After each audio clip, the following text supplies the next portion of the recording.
Loh, Mang, ibu kenapa? Kok sampai digotong gitu? Lalu Mang Dede berkata, "Gak tahu, si ibu tiba-tiba masuk ke kamar mandi.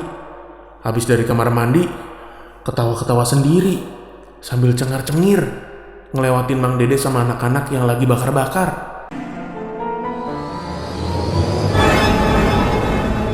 Assalamualaikum warahmatullahi wabarakatuh. Shalom. Om Swastiastu. Namo Buddhaya. Salam kebajikan. Selamat datang kembali di YouTube channelnya Padepokan Malam Kliwon. Betul. Kita membacakan cerita lagi di sini. Yoi. Tapi sebelumnya semoga teman Kliwon yang menonton sehat-sehat semua. Amin. Dijauhkan dari segala mara bahaya, Amin. dari penyakit dan dari kesusahan. Terima kasih yang sudah setia untuk menonton kita ya. Terima kasih juga buat sambutan hangatnya untuk program Perbincangan Malam Kliwon. Betul. Komennya seru banget. Dan gue yakin teman Kliwon banyak yang pengen cerita bareng sama kita. Betul, dan saya yakin kayaknya kita yang paling baik Kenapa begitu? karena kita menerima sarannya. Jadi makin banyak yang saran. Oh, iya. Bang, saran ini, saran itu. Ada yang memberikan saran bagaimana kalau setiap take setnya beda-beda. Kayaknya kita yang paling baik deh untuk menuruti teman Kliwon. Tapi gak apa-apa, ini bentuk kecintaan kami. Bahkan kemarin ada yang ini mengkoreksi, Apa tuh? kita dan kami itu beda. Oh benar. Nah, Oke. gitu. Kalau gitu kami akan berbicara dengan EYD yang benar abis ini. Oke. Gak apa-apa, kita dapat ilmu Betul. gratis loh dari teman Terima Kliwon kasih loh. banyak. Pokoknya kita lah. Ayo. Oke, cerita malam hari ini datang go. dari seorang teman Kliwon dan ceritanya datang dari pabrik pengolahan karet di Cianjur. Halo, selamat pagi, siang, sore, atau malam. Assalamualaikum warahmatullahi wabarakatuh. Waalaikumsalam. Buat Bang Bimo, Bang Danu, kenalin, nama saya Jeming. Ini nama samaran. Iya, Fender kalau nggak salah dia. Namanya Jeming. Bener lagi namanya Jeming. Nama panjangnya siapa ya? With you. Ya, Jeming with you. I wanna jamming with you. Perkenalkan, nama saya Jeming. Saya dan istri adalah pendengar PMK, dan biasanya kita dengerin PMK ketika jalan ingin pergi ke kantor atau pulang dari kantor, entah itu di motor atau di mobil. Langsung aja, saya ingin menceritakan pengalaman horor yang dialami saya dan ibu saya waktu saya masih duduk di bangku SMA sekitar tahun 2011 atau 2012. Di mana pada waktu itu ibu saya memiliki pabrik pengolahan karet atau sampah karet yang terletak di daerah Cianjur. Keren juga ibunya nih ya. Pertama-tama saya coba gambarin jalan menuju pabrik yang dimiliki oleh ibu saya. Sebelum menuju pabrik, kita akan ngelewatin jalan panjang yang lurus, di mana sebelah kanan dan kiri dari jalan itu hamparan sawah yang luas. Sampai menemukan satu perpisahan antara satu sawah dengan sawah yang lain, di mana di tengah-tengah sawah tersebut ada gang yang menurun dan melewati sebuah jembatan dengan sungai yang cukup deras. Jadi bisa dibilang pabrik itu terletak di pinggir sungai, di bawah daerah persawahan. Ketika masuk dari gerbang utama pabrik, di sebelah kiri tuh ada 2 bangunan permanen dan 1 bangunan semi permanen. Bangunan permanen yang paling dekat dengan gerbang biasanya dipakai sebagai kantor oleh ibu saya, buat menerima tamu atau klien yang pengen gunain jasa pabrik. Lalu persis di sebelah kantor, itu ada bangunan semi permanen yang terbuat dari bambu. Ini semacam saung ya. Memiliki 2 ruangan, yaitu musola, dan yang satunya lagi itu kamar yang besarnya cukup untuk 2 orang. Biasanya dipakai istirahat sama ibu atau saya. Bangunan permanen yang satunya lagi tuh jaraknya sekitar 5 meter dari bangunan semi permanen. Dan bangunan itu digunakan untuk karyawan istirahat. Bangunan itu satu-satunya bangunan yang ada kamar mandi dan dapur, juga ruang TV untuk bersantai. Terus juga lahan 5 meter antara rumah dan saung biasanya itu dipakai untuk saya dan anak-anak pabrik buat bakar-bakaran. Pada hari libur, Sabtu dan Minggu, biasanya saya ke pabrik untuk bantuin ibu saya di sana buat ngedata karet yang masuk atau keluar dari pabrik, supaya saya dapat uang jajan dari ibu. Tapi di sisi lain, ibu saya mikir kalau suatu saat nanti pabrik ini akan dialihkan kepada saya. Jadi saya harus bisa akrab dengan para pekerja di sana. Pada suatu hari ketika saya ingin sholat di rumah saung, saya kaget. Ketika saya membuka pintu, saya melihat sebuah jejak hitam yang bentuknya seperti jejak ular atau sisik ular yang menempel dari lantai menuju ke atas sampai menghilang di plafon. Pada saat itu saya tidak berpikir aneh, karena saya mengira papan yang dipakai untuk bangun saung itu bekas. Jadi nggak aneh kalau terdapat jejak-jejak asing di kayu tersebut. Sampai suatu ketika makan siang, saya berbicara sama ibu saya dan menanyakan perihal jejak sisik ular yang ada di musola itu. Disclaimer ya, ini entah dari kapan saya bisa merasakan atau melihat hal-hal yang gak kasat mata. Yang kasat mata? Maksudnya mungkin gak kasat mata ya. Oh, yang gak kasat mata. Tapi ibu terlalu takut untuk cerita dan saya cuek aja. Bu, ibu tahu gak sih kalau di musola ada jejak motor atau kayak sisik ular gitu? Tanya saya. Maksud kamu jejak apa? Jejak yang kayak gimana sih? Seketika saya dan ibu langsung jalan ke musola. Dan ketika di perjalanan, kami bertemu dengan salah satu orang kepercayaan ibu yang biasanya menjaga pabrik. Namanya Mang Dede. Lalu ibu saya berkata, "Dek, ayo ikut ibu." Kata si Jeming, di musola ada jejak aneh, kayak ular gitu. Ketika sampai di musola, kita bertiga hanya takjub dan kebingungan dengan jejak tersebut. Kita mikir, apakah itu benar jejak ular atau cuma sebatas noda kayu biasa? Lalu Mang Dede bilang, "Ah, ini mah kayaknya cuma kotor aja kayunya, Bu. Gak apa-apa, tenang aja." Setelah Mang Dede bilang begitu, kita pun gak ambil pusing. Lalu saya melanjutkan niat saya untuk sholat. Setelah selesai sholat, dari kejauhan saya melihat di atas, dekat sawah, ada seseorang yang berdiri memperhatikan area pabrik. Saya pikir orang itu adalah petani yang sedang bersantai, sambil ngelihat ke area sekitar. Jadi saya nggak terlalu ambil pusing sama sosok itu. Skip ke malam hari, ibu bilang kepada saya dan anak-anak karyawan pabrik bahwa nanti malam akan ada 2 mobil truk berisi karet yang akan datang sekitar jam 10 malam. Jadi sore itu anak-anak pabrik nggak ada yang pulang ke rumahnya masing-masing dan standby di rumah yang jadi tempat kami istirahat sambil nonton TV. Tepat jam 10 malam, 2 mobil truk tersebut datang ke pabrik. Lalu saya bertugas untuk mendata berapa berat dari masing-masing karet yang turun dari truk itu. Di saat yang bersamaan, ibu mengawasi karyawan-karyawan pabrik yang sedang angkat karet. Karet yang sudah ditimbang, dibawa menuju gudang yang letaknya ada di ujung dari gerbang, alias sisi lain dari pabrik.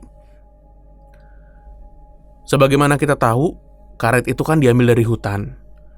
Biasanya ada hawa-hawa negatif yang gak sengaja terbawa oleh karet-karet tersebut. Dan bener aja, ketika proses sortir karet ke gudang itu hampir selesai, hati saya tiba-tiba bergerak atau tergerak ya, untuk melihat salah satu sudut di lantai 2 gudang yang ada balkonnya di sana.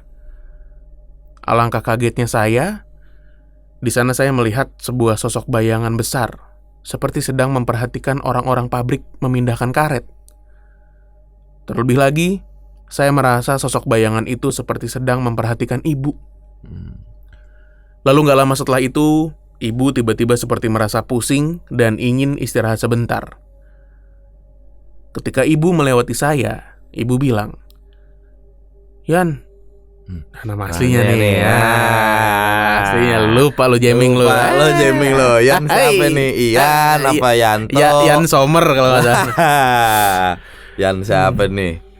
"Yan, tolong liatin dulu anak-anak kerjanya kayak gimana.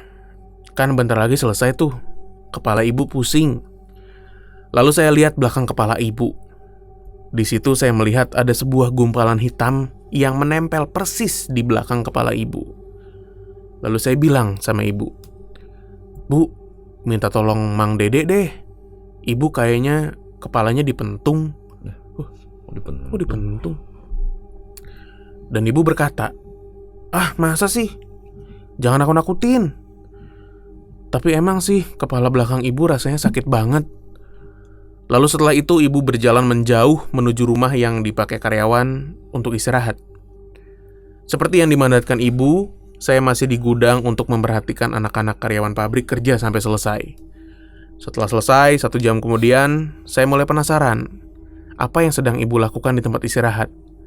Dan saya bergegas meninggalkan pabrik dan beberapa karyawan pabrik yang sedang ngobrol sambil nongkrong. Lalu ketika saya pergi menuju tempat ibu berada, kaget saya melihat ibu sedang digotong oleh beberapa karyawan pabrik dari rumah istirahat menuju saung, dan ibu tuh sambil meronta-ronta. Dan di saat yang sama, Mang Dede berusaha ngobatin ibu dengan baca ayat suci Al-Quran sebisanya. Loh, Mang, ibu kenapa? Kok sampai digotong gitu? Lalu Mang Dede berkata, "Gak tahu, si ibu tiba-tiba masuk ke kamar mandi. Habis dari kamar mandi, ketawa-ketawa sendiri sambil cengar-cengir, ngelewatin Mang Dede sama anak-anak yang lagi bakar-bakar. Lalu ibu diletakkan di rumah saung sambil dipegangi 5 orang. Di saat yang bersamaan, 5 orang yang sedang nongkrong di pabrik pun ikut bantu. Semua orang yang memegangi ibu kewalahan dengan tenaga ibu yang sangat-sangat kuat. Ini sekitar 10 orang yang megangin, 4 perempuan dan 6 laki-laki. Ibu meronta-ronta sambil nangis, dan dia bilang, "Gak mau, gak mau, gak mau." Lalu saya pun coba ngobatin ibu. Dengan cara saya megang tangan ibu dan baca surat Al-Fatihah, disusul dengan ayat kursi dan 3 kulhu. Lalu menghembuskan nafas ke tangan dan saya letakkan ke ubun-ubun kepala ibu.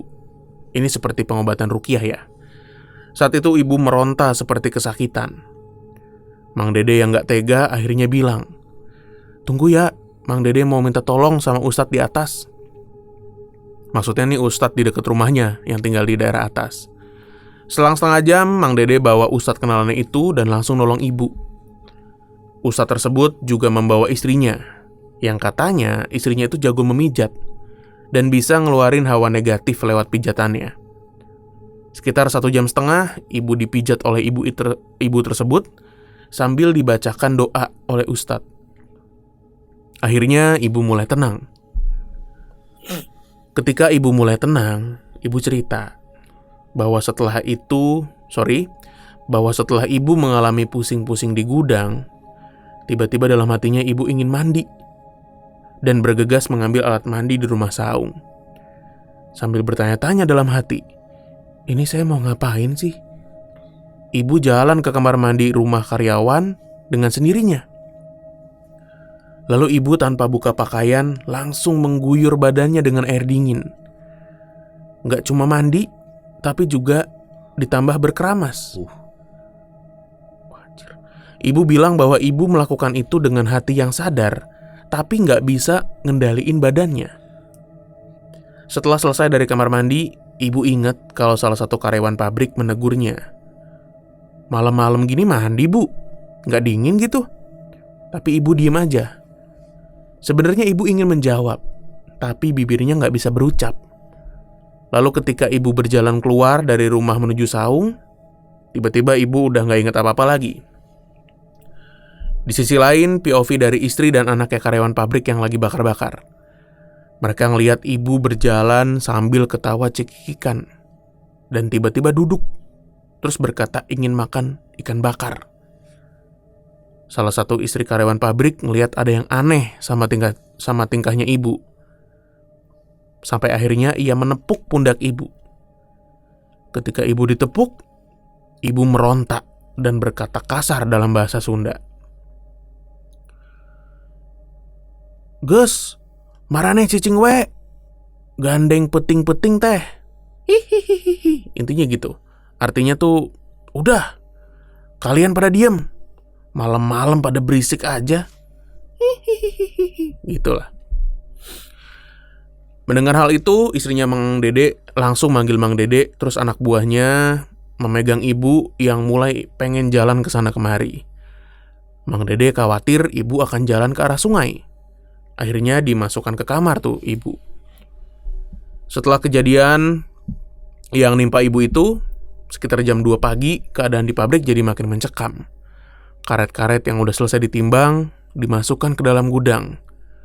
Nah, tiba-tiba karet-karet tersebut mengeluarkan suara seperti bergetar. dan suara tersebut terdengar kencang sampai menggetarkan atap gudang pabrik yang terbuat dari seng yang tebal. Di saat itu, saya dan Mang Dede, juga karyawan pabrik, mulai baca surat Al-Quran dengan teriak-teriak sambil jalan bersama ke arah gudang. Semakin kami mendekat ke pintu gudang, getaran gudang semakin kencang. Sampai tiba saatnya Ustadz yang tadi dipanggil Mang Dede turun tangan. Dia mimpin kami baca surat ayat kursi, sambil Ustadz tersebut membuka pintu gudang. Waktu Ustadz buka pintu gudang, terlihat di mata saya bahwa di pojok area gudang ada sosok tinggi besar hijau. Orang menyebutnya dia buto ijo. Lalu setelah itu Ustadz masuk ke dalam gudang dan menyuruh kami untuk nunggu di luar pintu. Entah apa yang Ustadz itu lakukan di dalam, tapi lambat laun getaran yang terjadi di dalam gudang mulai melemah. Lalu Ustadz berkata, "Udah, tenang aja. Ini mah udah beres. Setelah ini bantuin saya untuk buatin kopi hitam. Dan tolong carikan bunga mawar dan melati." Langsung Mang Dede mengiyakan. Dia pergi buat kopi, juga mencari mawar dan melati di malam yang sama. Malam itu, semua orang yang ada di pabrik nggak ada yang bisa tidur sampai azan subuh berkumandang. Esok harinya di siang hari saya melihat kembali orang yang sama yang saya lihat kemarin tuh. Lalu saya inisiatif ngambil sepeda dan pergi ke orang yang sedang berdiri di bawah pohon itu. Tapi ketika saya hampir mendekati tempat dia berdiri, dia kabur dan menjatuhkan sebuah bungkusan yang berisi sebuah kuningan berbentuk tabung sebesar pensil dan bunga 7 rupa. Lalu saya bawa bungkusan itu ke depan pintu pabrik dan memanggil Mang Dede. Mang Dede hanya geleng-geleng dan tanpa berkata sepatah kata pun, Mang Dede membawa bungkusan itu entah dibawa kemana. Siapa orang itu dan apa niatnya pun kita nggak ada yang tahu. Wallahualam lah. Gak lama setelah kejadian tersebut, pabrik mengalami kerugian yang cukup parah dan banyak hal-hal aneh. Dari mulai tembok pabrik dekat sungai tiba-tiba rubuh, mesin pabrik yang gak pernah mau bekerja walaupun udah diservis, bahkan beli mesin baru. Terus juga ada kecelakaan yang nimpa salah satu karyawan pabrik hingga tangannya hampir gepeng. Karena dirasa mulai merugi dan membahayakan, akhirnya dengan berat hati, ibu berpikir untuk menjual pabrik tersebut dan mencari bisnis lain. Walaupun masalah horor di pabrik itu selesai, 2-3 tahun dari kejadian horor itu, ibu jadi sedikit lebih peka. Misalnya ketika sedang survei tempat usaha baru, ibu suka muntah kalau tempatnya dirasa negatif. Atau ibu suka punya prasangka sebelum ada kejadian yang menimpa ibu. Sampai di suatu ketika ibu mulai capek ngerasain hal itu, ibu pun pergi ke ustadz yang bisa nyembuhin ibu. Dan alhamdulillah ibu sembuh sampai sekarang. Terima kasih Bang Bimo, Bang Danu udah bacain cerita saya. Sorry ya kalau kepanjangan tapi kurang horor. Atau penulisannya kurang jelas. Oh, karena saya ini nggak ngetik, tapi pakai voice input di handphone. Wah, pintar dia nih. Semoga PMK berjaya di semua platform ya. Amin. By the way, ini link Google Maps lokasi pabriknya. Udah terbengkalai tapi gerbangnya masih ada. Jangan di-share ya. Oke, sekian. Oh, panjang juga ya. Aduh, Tapi pegel. Maaf. kita dari paling belakang dulu nih. Voice input tapi ada titik koma dan keren begini ya. Handphone apa nih? Boleh dong? Biasanya Android, voice input tapi nggak sedetil ini. Ini cakep banget menurut gue. Ada tanda bacanya ya. Ada tanda baca, terus juga nggak ada yang miss gitu. Keren juga nih. Yang miss tuh paling ini sih, huruf apa vokal, kok vokal huruf besar kapital dan enggak gitu. Ya, Nggak konsisten. Ya tetap aja. Ini bahasa Sunda aja Rapi ya. rapi pak, gitu. Dari satu kata terus ada komanya gini. Keren ini. Boleh dong. Android ya. Boleh dong. Aplikasinya atau voice inputnya pakai apa? Keren ini. Ya sudahlah. Saya cuman membanggakan, ini keren banget kalau emang nih beneran voice note. Apa? Ya voice input. Tuh kan tiba-tiba getarannya gede gitu loh. Kayak Tapi tetep sih. iya ini rapi banget sih. Rapi banget, nggak serapi ini. Ya. Oh, ini ceritanya malah plot twistnya ketika si orangnya ketahuan, biasanya selesai gitu gangguan atau teror yang ada di ruangan atau di rumah atau di pabrik atau dimanapun itu ya. Tapi ketika orangnya ketahuan, dilempar, terus nggak tahu niatnya apa, malah Banyak merugi. kejadian. Malah Iya bener ya. Biasanya kalau ketahuan ya udah selesai gitu, stop soalnya ini kan teror-terornya. iya, runtutannya jelas ya. Pak Ustadznya bisa membereskan di malam itu. Udahlah ini mah beres gitu ya. Terus abis itu tapi nyari melati sama mawar juga gitu ya. Habis itu besoknya ketahuan orangnya, kan kayak udah emang beres gitu. Ternyata malah menjadi malapetaka sampai nyawa taruhannya nih gitu. Agak kebalikannya dari cerita-cerita yang biasanya kita bacakan aja gitu. Iya, biasanya kan habis konflik ada resolusinya nih ya. Iya. Habis ketahuan itu kan biasanya part resolusi nih. Tapi ternyata terornya makin macam-macam ya, bahkan akhirnya rugi. Iya. Aneh juga ya. Pabriknya sampai bangkrut, bro. Sampai ditutup. Pabrik pengolahan karet. Sampai rubuh lah mesinnya, apalah, orangnya hampir gepeng tangannya. Gitu dah. Gokil sih. Cianjur ya. 2011-2012 ya. Gokil sih nih. Berarti pertanyaan gue berarti emang nggak tahu ya, mungkin bokapnya juga punya bisnis lain apa gimana kali ya. Tapi yang ngelola pabrik ini ibunya ya. Biasanya kan kamarnya bokapnya gitu ya yang ngelola. Tapi ini ibunya nih yang hands on. Iya. Oke lah, Yan, ketahuan kan nama aslinya. Jaming lu. Imam, gue tahu Imam Joming. Tahu gak lu? Simpang saya tahu, Simpang Jaming. Simpang Jomin. Oh. Lu tahu nggak Imam Yang mana sih? Yang baju oren? Ya. Iya lagi. Udah lama banget itu udah lama banget. Imam Jaming. Asli udah lama banget. Klasik. Ya. Klasik. Aku di mana? Ya wes. Oke, terima kasih ya Mas Jaming. Semoga terus jadi teman Kliwon. Jangan lupa dengerin kita juga di Spotify. Yaps. Oke, kita ketemu lagi di video berikutnya. Dadah.